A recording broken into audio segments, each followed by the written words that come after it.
Praise the Lord. The grace and love of God is not stopping us sharing the amazing love of God.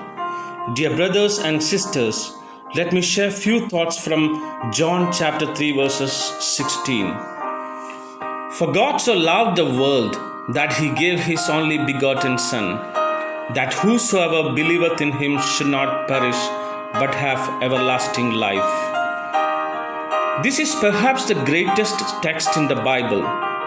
The whole gospel is declared in a few simple words, yet so profound, few have dared to preach from this text. To do so is to court failure.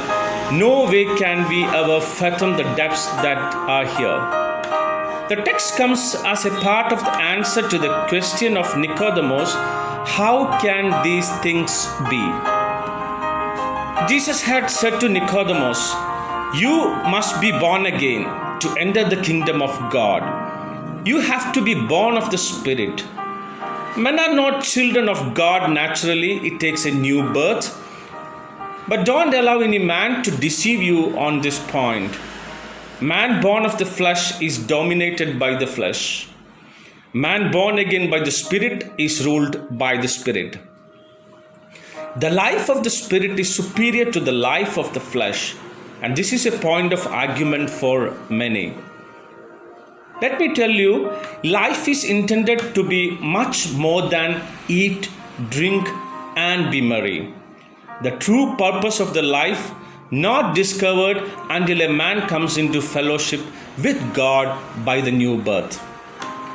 We have already read, for God so loved the world. Consider the world that God loved. Not the beautiful world he had created, a pure world of beauty, a world in harmony with him, a world in rebellion against him who hated him, a world whose beauty had become marred by curse from sin. Then it became a world of greed, strife, hatred, and lot of wars. Yet God loved it. For God commended his love towards us, Lord must be measured by the obstacles it overcomes. So, Lord loved the world that he gave. Love must be measured by its gift. We know God gave his only begotten Son. The purpose for which he gave him must the Son of Man be lifted up. He gave him to suffer and die for man. John chapter 3 verse 16 from the Holy Bible says, God so loved the world that he gave his only Son, that whoever believes in him should not perish, but he must have an eternal life. I believe this means that God is loving all and offering all the eternal life, the very best life that the Spirit gives in. There's no reason to think that Jesus means any other God than God of the Old Testament. He is the all-powerful creator and the sustainer of the universe. He is personal and not a mere force, which means he thinks and feels and feels. He loves and he hates.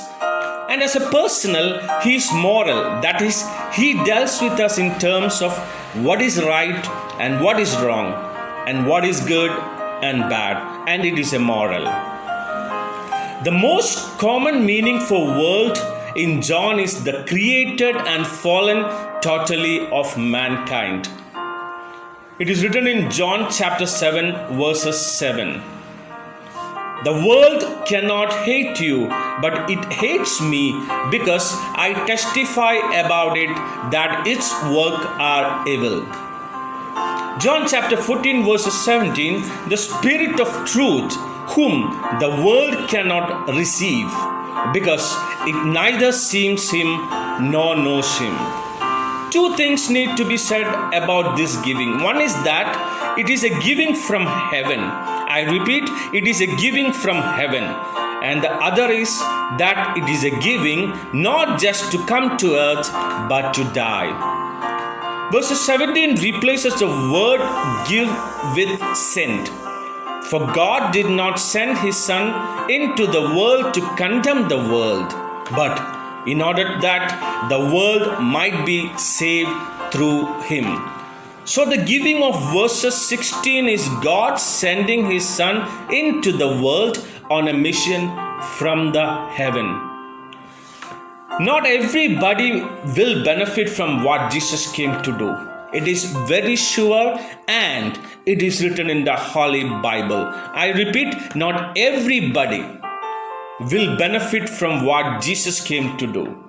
But whoever believes in him should not perish but have everlasting life. So if we believed Jesus Christ, we will not perish but have everlasting life. But what about the rest? Let me tell you, the rest will perish and not have eternal life. We don't perish under the wrath of God because Jesus Christ died in our place under the wrath of God. He was the Lamb of God, the sacrifice given in our place, who bears our sins and our punishment.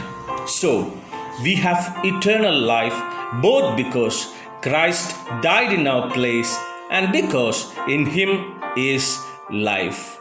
In him is everlasting life. He removes the great obstacles of God's wrath and he supplies the everlasting life that we don't have in ourselves. Do you live in the forgiveness and life and freedom of what is written in John chapter 3 verses 16? Let me ask you, are you free from the fear of death? Does the wonder of being loved like this shape your relationship? This is a bigger question which we should think about in our mind. May God give us peace. May God give us happiness. May God make us holy. May God grant you such faith. Believe this promise of John chapter 3 verses 16 from the Holy Bible. Receive the treasure of Christ and live peacefully. May the name of our God be glorified. Amen.